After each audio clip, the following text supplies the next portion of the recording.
할렐루야. 우리 찬송가 320장 찬송 나의 죄를 정케 하사 함께 찬송하면서 화목한 기도에 시작합니다.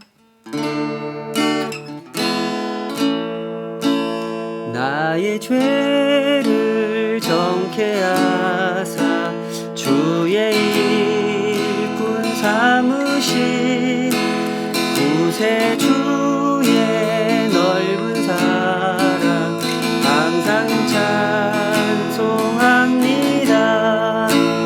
나를 일꾼 삼으신 크신 능력 주시고 언제든지 주 뜻대로 사용하여 주소서.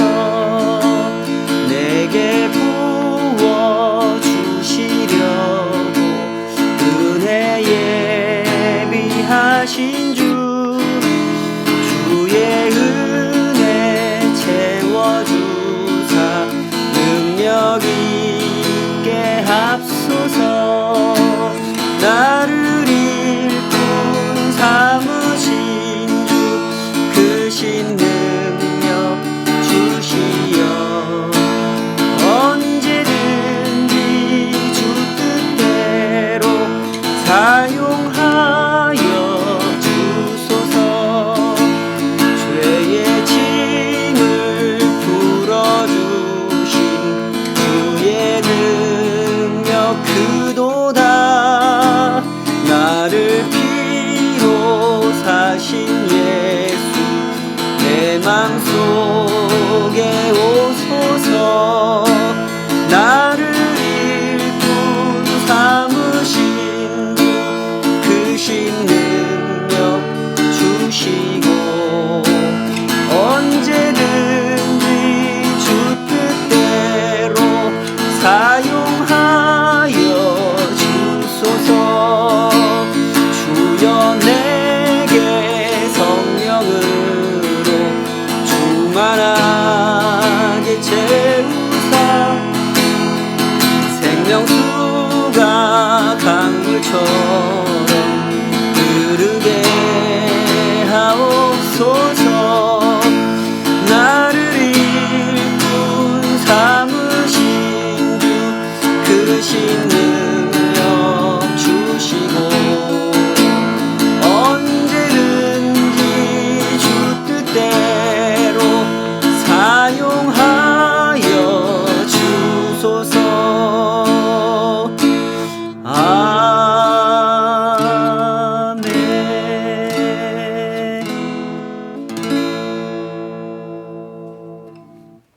아버지 하나님, 오늘도 주님의 그 은혜로우신 보좌 앞으로 저희들이 함께 나아갑니다.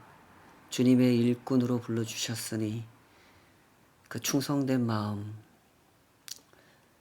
겸손하고 거룩한 마음으로 주님 앞에 나아가기 원합니다. 우리의 마음을 붙잡아 주시고 주께서 행하신 일, 그 은혜로우신 역사 앞에 우리의 눈이 열리고 우리의 마음이 감동하며 우리의 손이 움직이고 우리의 발이 움직이게 하여 주시옵소서. 그리하여 모든 것이 주님의 뜻대로 주님의 그 영광을 위하여 섬기는 것, 쓰임받는 것 되도록 우리를 인도하여 주시옵소서. 예수님의 이름으로 기도하옵나이다.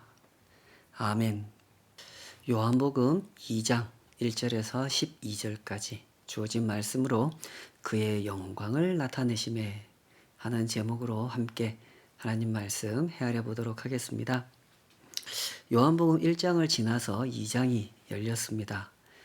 2장을 보면 시작하면서부터 타이밍을 주목하게 하는 표현이 등장하죠. 2장 1절 사흘째 되던 날 갈릴리 가나에 혼례가 있어 예수의 어머니도 거기 계시고 예수와 그 제자들도 혼례의 청함을 받았더니 이렇게 시작을 했습니다.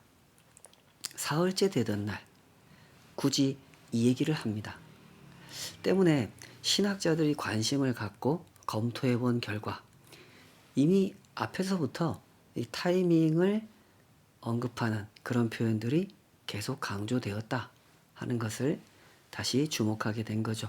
여러분께서도 1장에 기록된 말씀을 읽으시면서 이런 점을 발견하셨겠죠. 증언 릴레이가 계속되는 그런 이야기가 전개되는 그런 내용인데 이야기가 전개될 때마다 중간중간에 새로운 이야기가 시작할 때 타이밍을 언급합니다.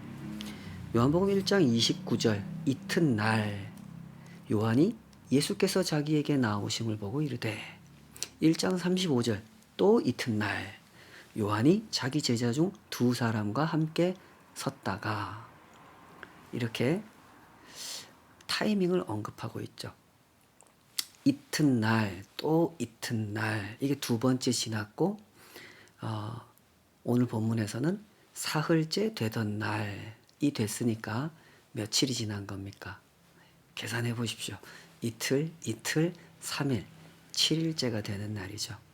예수님께서 이 첫 번째 표적을 행하신 날은 예수님에 대한 증언, 이분이 하나님의 아들이다 라는 증언이 이어지기 시작한 날로부터 7일째 되는 날이었다.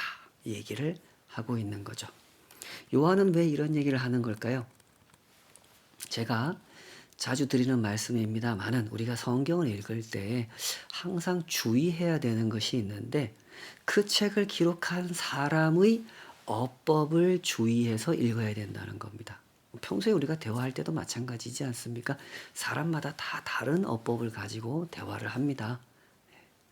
다른 관점, 다른 어법을 가지고 있죠. 성경도 그렇습니다. 성경을 보면 똑같은 사건, 똑같은 얘기도 저자들마다 다르게 표현하는 것을 볼 수가 있죠. 구약 성경에서 보면 제일 대표적인 게 이스라엘 왕조의 역사를 다루는 책들이 쭉 여러 권 존재하는데 역대기와 열왕기가 아주 다르게 설명하죠. 사무엘서는 또 다르게 표현합니다. 같은 사건을 다루는데 같은 인물을 다루는데 서로 다른 언어, 다른 어법을 사용하고 있는 겁니다. 이런 점들을 고려해서 읽어가야 역대기와 열왕기가 왜 다르게 얘기하는지 다르게 이야기하지만 서로 모순되는 것은 아니라는 것 이런 것들을 우리가 이해할 수가 있게 되는 거죠. 각자 강조하려고 하는 요점이 달랐다. 그리고 그렇게 다를 수밖에 없었던 그 시대적 정황이라는 것이 있었다라는 것을 이해할 수 있게 되는 거죠. 복음서도 마찬가지입니다. 마태, 마가, 누가, 요한이 각각 서로 다르게 표현합니다. 이 역시 마찬가지 이유가 있는 거죠. 같은 사건을 바라보는 각 저자의 관점이 달랐던 거고 그것을 표현하는 각 저자의 어법이 달랐던 겁니다. 이런 점을 고려해서 읽을 때 우리는 이 네 가지 복음서가 서로 다르게 설명하면서도 서로 보완적으로 공존할 수 있는 이유를 이해할 수 있게 되는 거죠. 그러므로 요한복음을 읽을 때는 요한의 어법, 요한의 관점이라는 것을 잘 헤아려서 읽어야 되는 거죠. 물론 이것이 평신도인 여러분께는 그렇게 만만치 않은 일이라는 것을 알고 있습니다. 그래서 저 같은 목사들이 있는 거 아니겠습니까? 요한복음을 읽어보면 아주 쉬우면서도 아주 어렵습니다. 어떤 신학자가 이렇게 표현했죠. 요한복음은 어린아이가 물장구를 치고 놀아도 될 만큼 얕은 물이기도 하면서 코끼리가 들어가서 헤엄을 쳐도 될 만큼 깊은 물이기도 하다. 요한복음은 그런 책이다. 이렇게 표현을 했죠. 실제로 요한복음은 그렇습니다. 누구나 쉽게 접근할 수 있는 책이면서 또한 평생 요한복음만 연구하는 신학자들조차도 여전히 이 책은 참 심오하다, 참 어렵다 라고 느끼게 되는 책이기도 합니다. 요한은 이 책을 기록함에 있어서 은유적이고 상징적인 언어를 많이 사용합니다. 그래서 어려운 거죠. 오늘 본문도 그런 이야기죠. 때문에 이런 이야기를 잘 읽어내려면 표면에 드러나 있는 언어 속에 담겨 있는 그 상징적이고 은유적인 의미를 잘 해석하면서 읽어야 되는 겁니다. 자, 그런 점에서 요한이 두드러지게 드러내고 있는 이 표현을 주목해 보십시다. 오늘 이튿날 또 이튿날 사흘째 되던 날 이 얘기를 했는데요. 요한복음을 쭉 읽어가다 보면 숫자도 많이 사용합니다. 특히 7이라는 숫자를 많이 사용하는데요. 요한복음에는 오늘 본문의 사건을 시작해가지고 7가지의 표적 사건이 등장합니다. 요한복음 안에 등장하는 표적 사건이 7가지가 더 되거든요. 근데 요한이 이것은 첫 번째다, 이것은 두 번째다라고 붙여놓은 그 표적 사건이 7가지라는 거죠. 그리고 요한복음에는 영어권의 신학자들이 이렇게 표현하죠. I am sayings라고 부르는 나는 세상의 빛이다. 나는 생명의 떡이다. 나는 선한 목자다라는 식으로 이렇게 나는 뭐다 하는 I am sayings가 7번 등장합니다. 이쯤 되면은 요한이 스스로 이 책을 기록할 때 7이라는 숫자를 대단히 빈번하게 강조하고 있다라는 것을 우리가 느낄 수가 있죠. 요한복음 21장 25절 제일 마지막 구절입니다. 거기에 보면 요한 스스로 밝히고 있는 것처럼 예수님은 이 7가지 표적 외에도 수많은 표적을 행하셨습니다. 여기에 기록된 것도 있고 기록 안 한 것도 있죠. 그런데 요한은 그 중에서 굳이 7번의 표적, 7번의 말씀을 이런 식으로 강조하고 있는 겁니다. 7이라는 숫자는 특히 유대인들에게 완벽한 성취를 의미하는 숫자였기 때문에 이렇게 사용하고 있는 거죠. 실제로 요한은 그런 의미로 7이라는 숫자를 사용합니다. 오늘 본문에서도 이튿날 또 이튿날 사흘째 되던 날에 이렇게 7이라는 숫자가 등장하죠. 다시 말해서 요한이 말하고 싶은 것은 이 사건의 의미라는 겁니다. 사건 자체를 보도하고자 하는 것이 아니라 그 사건에 담겨 있는 상징적, 은유적, 실체적 의미를 강조하고 싶은 겁니다. 그걸 강조하기 위해서 7이라는 숫자를 쓰고 있는 거죠. 이 사건은 그냥 맥락 없이 사람들 눈앞에 나타난 하나의 이적, 표적 사건이 아니라 이 사건은 하나님의 언약이 성취되었음을 나타내는 사건이다. 그 얘기를 하고 싶었다는 거죠.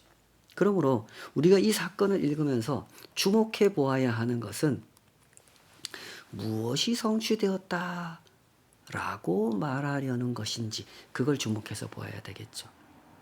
표적 사건의 내용은 이 본문이 설명하고 있는 그대로입니다. 예수님과 제자들 그리고 어머니 마리아까지 혼인잔치집에 초대를 받았고 그 집 잔치가 아직 끝나지도 않았는데 포도주가 떨어졌습니다. 이런 상황은 당시 사람들에게 대단히 큰 낭패가 아닐 수 없습니다. 2000년 전 유대인의 사회는요. 간단하게 표현해서 전체주의, 단체주의 문화가 지배하던 사회였습니다. 우리나라도 얼마 전까지 그랬죠.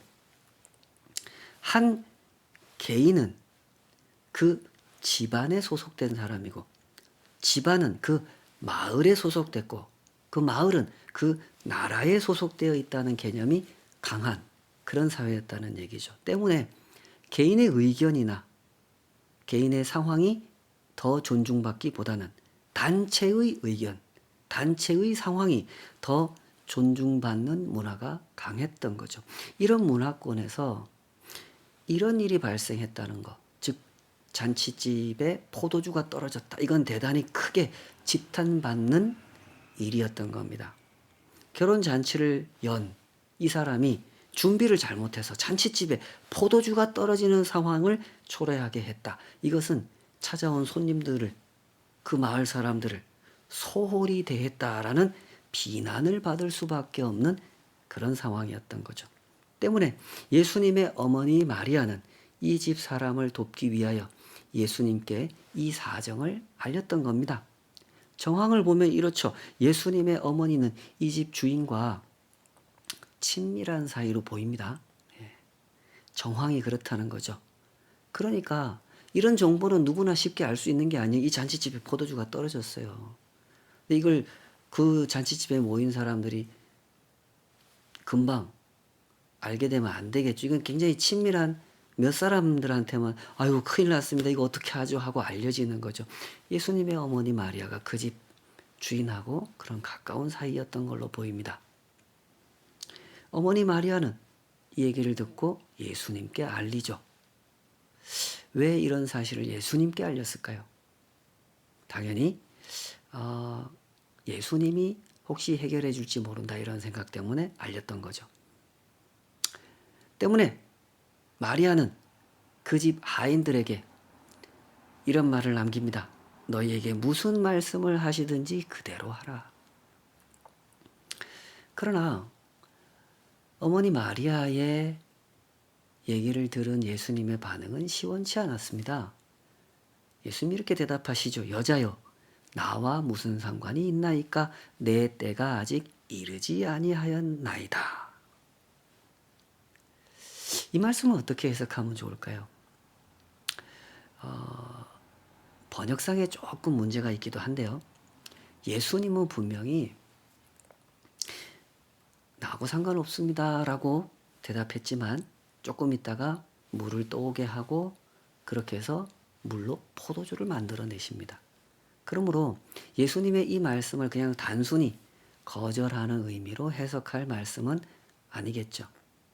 우선 이 표현을 주의해서 읽어야 되는데요. 여자여, 나와 무슨 상관이 있나이까? 이 표현은요. 나와 당신은 관계가 없습니다. 이런 뜻입니다. 이 말씀을 조금 더 풀어서 설명하는 것이 좋을 것 같습니다. 이 말씀은 이런 뜻이에요. 지금 이 잔치집에 포도주가 떨어졌다라고 하는 이 일은 어머니 당신과 아들인 나, 즉 우리 모자가 인간적으로 맺어진 관계, 이 관계와는 상관없는 일입니다. 이 일은 하나님께서 하실 일을 나타내기 위해서 준비된 일입니다. 라는 뜻으로 하신 얘기인 겁니다. 나하고는 상관없는 얘기입니다. 라는 뉘앙스로 우리말 성경에 번역이 됐는데 그런 뜻이 아니고요. 인간적인 어떤 상황 속에서 인간적인 해결을 위해 존재하는 사건이 아닙니다. 라는 뜻인 거죠. 때문에 뒤이어 예수님은 이렇게 말씀하신 겁니다. 여자여, 나와 무슨 상관이 있나이까? 그 다음에 뭐라 그랬어요? 내 때가 아직 이르지 아니하였나이다. 이러신단 말이죠. 내 때가 아직 이르지 않았다라는 말씀은 이런 뜻입니다. 나는 하나님의 때를 기다리고 있습니다. 하나님을 바라보고 있습니다. 이런 얘기죠. 하나님의 때, 하나님의 뜻을 바라보면서 일하는 중이니 기다리십시오. 이런 뜻으로 하신 말씀이죠. 예수님께서는 항상 그러셨죠. 하나님의 때를 바라보면서 여기까지 오셨습니다.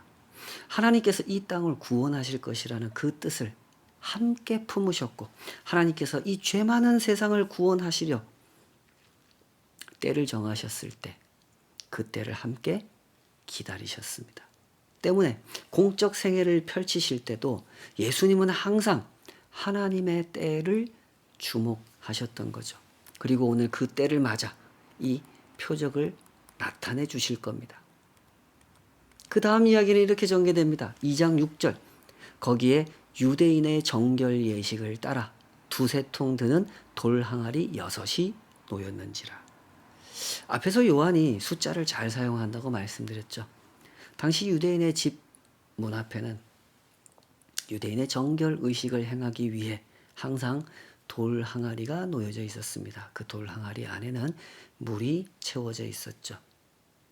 그 집을 출입하는 사람들은 그 돌 항아리에서 물을 떠다 자기의 손을 닦고 그게 정결 의식입니다. 그리고 그 집을 출입하는 겁니다. 그러니 이 잔치집에도 돌 항아리가 놓여져 있었다라는 것은 전혀 이상할 일이 아닌 거죠. 그런데 그 돌 항아리가 6개였다라고 하는 점에 암시하는 메시지가 있는 겁니다. 분명히 언급하고 있는 것처럼 돌 항아리는 당시 유대인들의 정결 의식을 상징하는 물건입니다. 당시 유대인들은 율법을 지키고자 하는 열정을 가지고 실천했던 사람들이란 말이죠. 그 시대 유대인들은 속히 독립정부가 생겨나기를 소망했습니다. 그리고 이렇게 생각했죠. 우리가 하나님 말씀을, 율법을 열심히 지키면 독립정부를 세워주실 거다. 유대인의 나라를 세워주실 거다. 라고 생각했던 겁니다. 그래서 나름대로 주어진 율법을 열심히 지키고 있었던 거죠. 그러나 그것은 전혀 엉뚱한 생각이었던 거죠. 그들은 하나님의 나라를 오해했습니다. 자기들이 해석하고 싶은 대로 해석했던 거죠. 우리가 율법을 열심히 지키면 유대인의 나라를 독립시켜 줄 거다라고 생각했던 겁니다. 하나님의 나라와 유대인의 나라는 다른 거죠. 그런데 이들은 그렇게 생각했고 그러느라고 어떻게 했습니까? 예수님을 거부했죠. 그들은 하나님의 이름으로 예수님을 십자가에 못 박았습니다. 오늘 요한이 설명하는 것이 바로 이겁니다. 그 돌 항아리가 6개였다는 것은 당시 유대인들이 추구하던 율법의 실천이라고 하는 것은 온전하지 못한 것이었고 올바르지 못한 것이었다는 얘기를 하는 거죠. 6이란 7에서 하나가 모자란 것입니다. 온전함에 이르지 못하는 숫자 6은 그런 뜻을 담고 있는 숫자죠. 그런데 예수님께서 이 돌 항아리 6을 어떻게 사용하십니까? 2장 7절 예수께서 그들에게 이르시되 항아리에 물을 채우라 하신즉 어기까지 채우니 이제는 떠서 연회장에 갖다 주라 하심에 갖다 주었더니 연회장은 물로 된 포도주를 맛보고도 어디서 났는지 알지 못하되 물 떠온 하인들은 알더라. 이렇게 해서 그날 그 잔치집에 온 사람들은 처음 내온 포도주보다 더 맛있는 포도주를 맛보게 되었고 요한은 그날의 표적을 이렇게 설명합니다. 11절 예수께서 이 첫 표적을 갈릴리 가나에서 행하여 그의 영광을 나타내심에 제자들이 그를 믿으니라. 유대인들의 불완전한 실천, 올바르지 못한 실천, 올바르지 못한 지향, 그것을 상징하는 돌 항아리 6을 예수님은 사용하셨습니다. 그들의 온전하지 못한 것을 사용하셔서 예수님은 십자가에 달리셨던 거죠. 그렇게 해서 온전한 성취를 나타내셨습니다. 때문에 요한은 이 사건을 증언하면서 이렇게 요약했던 겁니다. 예수께서 이 첫 표적을 갈릴리 가나에서 행하여 그의 영광을 나타내셨다. 이것은 처음 표적이었습니다. 일어난 사건의 순서라는 점에서 볼 때 처음이라는 것이 아니라 이 표적이 가지고 있는 의미라는 점에서 볼 때 처음이라는 뜻이죠. 요한은 이런 어법을 가지고 있는 사람이라는 거, 이것을 꼭 생각해 주시기 바랍니다. 앞서 말씀드렸던 것처럼 요한은 숫자를 잘 사용하는데 오늘 본문에 보면 7과 6이 나왔죠. 당시 유대인들의 율법 실천을 상징하는 돌 항아리는 6이었고 예수님께서 처음 나타내신 표적은 사흘째 되던 날, 즉 예수님을 증거하는 일련의 사건들이 일어난 시간을 고려하면 이튿날 또 이튿날 그리고 사흘째 되던 날, 그러니까 7째 되는 날 예수님은 이 표적을 나타내셨습니다. 그리고 요한은 이 사건을 요약하면서 예수께서 이 첫 표적을 갈릴리 가나에서 행하여 그의 영광을 나타내셨다 그랬습니다.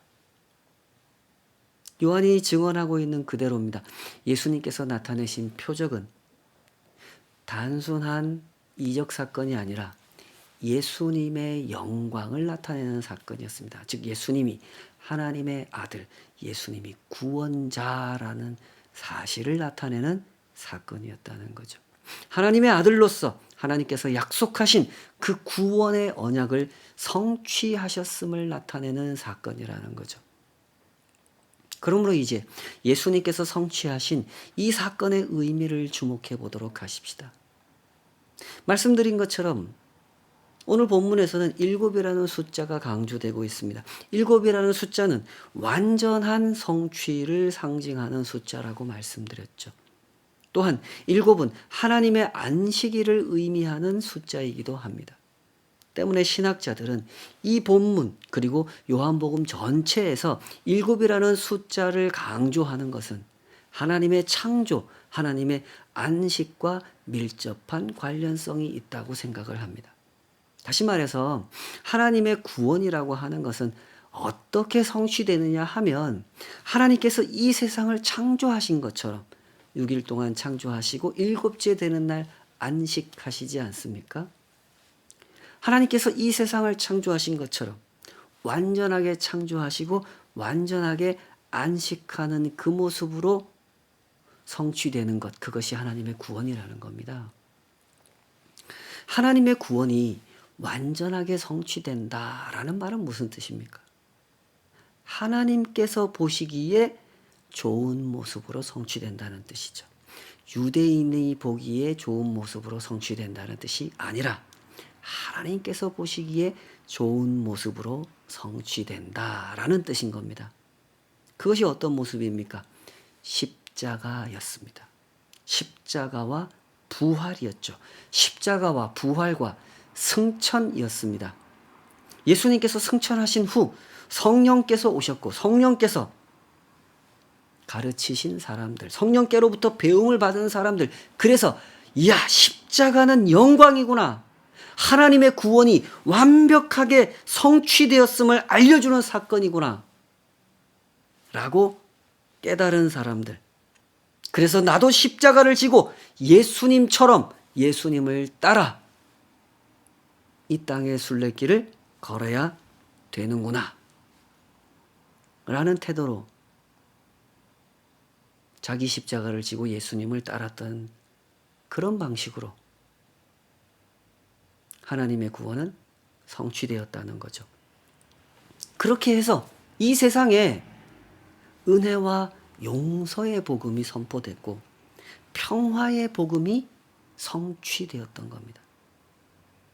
이런 일을 누가 했습니까? 권력을 가진 사람이 한 것이 아닙니다. 이 세상의 정치력으로, 이 세상의 돈으로 한 일이 아니란 말입니다. 그것은 오직 하나님께서 하나님의 때에 하나님의 방식대로 이루신 완전한 성취, 완전한 구원인 것입니다. 이 사건 바로 앞장면에서 예수님은 나다나엘에게 이런 말씀을 하셨죠. 1장 50절 51절 내가 너를 무화과 나무 아래에서 보았다 하므로 믿느냐? 이보다 더 큰 일을 보리라. 진실로 진실로 너희에게 이르노니 하늘이 열리고 하나님의 사자들이 인자 위에 오르락내리락 하는 것을 보리라. 예수님은 이렇게 표적을 나타내신 겁니다. 이 표적을 통해서 하늘이 열리고 하나님의 사자들이 예수님 위에 오르락내리락 하는 것, 그것을 이렇게 보여주셨다는 거죠. 그러므로 성경이 설명하는 구원이라는 것이 어떤 개념인지 잘 이해하시기 바랍니다. 구원은 하나님께서 하나님의 뜻대로 하나님의 때에 하나님의 방식대로 나타내신 사건입니다. 예수님께서 마리아에게 하신 말씀, 그 말씀을 명심하시기 바랍니다. 여자여, 이 일은 당신과 나, 인간적으로 맺어진 어머니와 아들의 관계와는 상관없는 일입니다. 이 일은 하나님의 구원을 나타내는 일이 될 것입니다. 그리고 그 때는 아직 오지 않았습니다. 부디 하나님의 구원을 올바로 이해하는 눈을 가지시기 바랍니다. 한국교회는 오랫동안 구원의 확신이라는 것을 심어주기 위해서 노력해 왔습니다. 구원의 확신을 갖는다. 하나님의 백성이 구원의 확신을 갖는다는 것은 나름대로 좋은 의미가 있습니다. 구원의 확신을 갖지 말라는 뜻이 아닙니다. 가지셔야 합니다. 그러나 또한 리스크도 존재한다는 사실을 생각하셔야 되는 겁니다. 안타깝게도 성경이 설명하는 구원이 무엇인지도 모르면서 구원의 확신을 갖는 사람들이 많습니다. 이런 사람들이 품은 구원의 확신이란 그 사람의 신앙생활에 좋은 의미로 작용하기보다는 리스크로 작용하죠. 이런 사람들은 이상하고 근거 없는 특권의식을 품고 살아갑니다. 하나님의 때에 대해서도 모르고 하나님의 방식에 대해서도 모르죠. 십자가가 왜 그토록 위대한 완전한 방법인지도 모르고 교회에서 십자가 찬양을 하면 뜨겁게 같이 부릅니다. 그러다 보니 예수님께서 가르치신 그대로 자기 십자가를 지고 예수님을 따라야 되는데 절대로 그런 행동은 하지 않죠. 그렇게 하려고 하지 않습니다. 오히려 그들은 십자가를 멸시하는 태도를 보입니다. 그래놓고도 입으로는 나는 예수님 따라간다. 교회에서 십자가 찬송은 무슨 뜻인지도 모르면서 막 뜨겁게 부르죠. 십자가가 무엇입니까? 죽는 겁니다. 뭐가 죽는 겁니까? 내가 죽는 겁니다. 내가. 인간적인 내 관점, 인간적인 내 욕망, 인간적인 내 방식, 인간적인 나의 때가 죽는 겁니다. 그리고 하나님의 때가 하나님의 방식대로 온전하게 성취되도록 나를 내어드리는 것이죠. 그런데 오늘날 한국교회 안에서 선포되고 있는 복음이라고 하는 것은 어떤 모습을 하고 있습니까? 그 반대죠. 하나님의 이름으로 예수님을 십자가에 못 박아 죽였던 그 유대인들처럼 오늘날 이 나라에서 선포되고 있는 복음이라는 것은 참으로 가증스러운 모습을 하고 있을 때가 많습니다. 모두가 다 그렇다는 뜻은 아닙니다. 그러나 상당히 많이 그런 현상이 나타나고 있죠. 이런 식으로 선포합니다. 신앙생활을 잘하면 절대로 십자가 지는 일은 일어나지 않는다고 선포하고 있죠. 신앙생활 잘하면 물질적인 축복을 받고 신앙생활 잘하면 건강의 복을 받고 신앙생활 잘하면 자녀들이 잘 되고 이런 식으로 가르친단 말입니다. 성경 어디에서 복음을 이렇게 설명하고 있냔 말이죠. 유대인의 돌 항아리 6을 기억하시기 바랍니다. 그들은 노력했습니다. 그러나 인간적인 목적을 중심에 두고 인간적인 방식으로 인간적인 때를 정해놓고 열심히 행하는 노력, 그것은 절대로 7에 이를 수가 없습니다.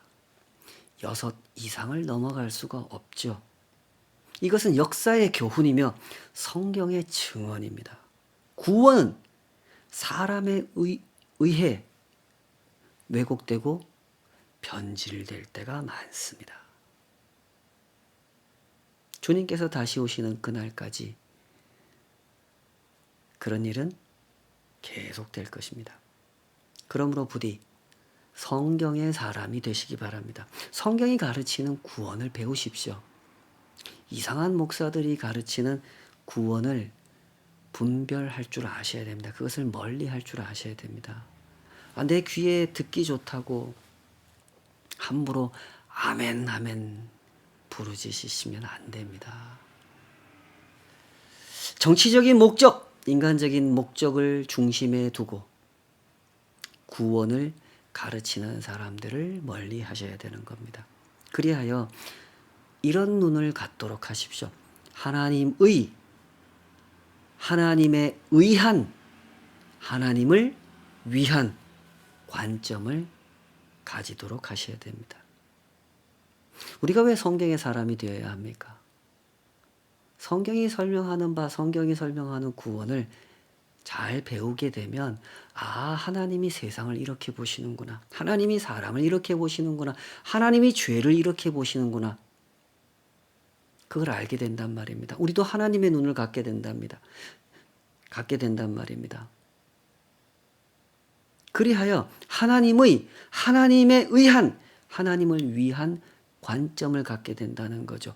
그렇게 되면 우리가 그때 깨닫게 됩니다.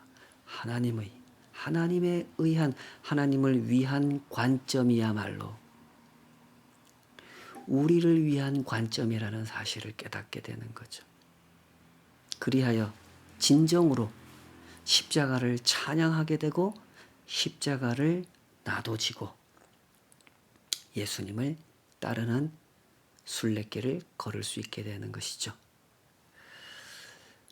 부디 이 길을 걸어가도록 하십시다. 순전한 복음에 이상한 양념을 치는 사람들, 그러면서 성경이 가르치는 구원을 변질시키고 왜곡시키는 사람들, 그들이 현혹시키는 것으로부터 자유하시기를, 잘 분별하시기를, 그래서 참된 구원의 길, 그 길을 걸어가며 참된 구원을 증거하는 우리 교회 저와 여러분이 됐으면 좋겠습니다. 물론 우리 한국교회도 그렇게 다시 태어났으면 좋겠습니다. 우리 같이 기도하십시다. 아버지 하나님, 주님께서 우리에게 이 구원의 복음을 맡겨주실 때 그 맡겨주신 거룩한 뜻을 저희들이 잘 분별하고 사모하고 그 진짜 복음에 감격하고 그 진짜 복음 아래서 이상한 특권의식을 갖는 것이 아니라 복음의 빚진 자 되어 복음을 알지 못하는 저들을 진정 하나님의 눈으로 바라보고 저들을 섬기고 저들을 사랑하는, 그렇게 십자가의 통로가 되고 복음을 증거하는 저희들에게 맡겨주신 길, 그 길을 갈 수 있도록 주여 우리를 인도하여 주시옵소서. 이 하루를 살아가며 우리는 늘 주님의 그 방법을 구합니다. 내가 서 있는 이 자리에서 십자가를 지고 걸어간다는 것이 구체적으로, 실제적으로 어떻게 나타나는 것인지, 어떻게 나타나야 하는 것인지 주님, 우리에게 그것을 가르쳐 주시옵소서. 언제나 그렇게 기도하게 하여 주시고 그렇게 응답을 얻게 하여 주시옵소서. 나의 인간적인 목적, 인간적인 욕망을 절대로 중심에 둔 채로 하나님의 구원을 왜곡하고 변질시키는 일이 우리들의 신앙생활에서는 일어나지 않도록 주여 우리를 인도하여 주시옵소서. 예수님의 이름으로 기도하옵나이다. 아멘.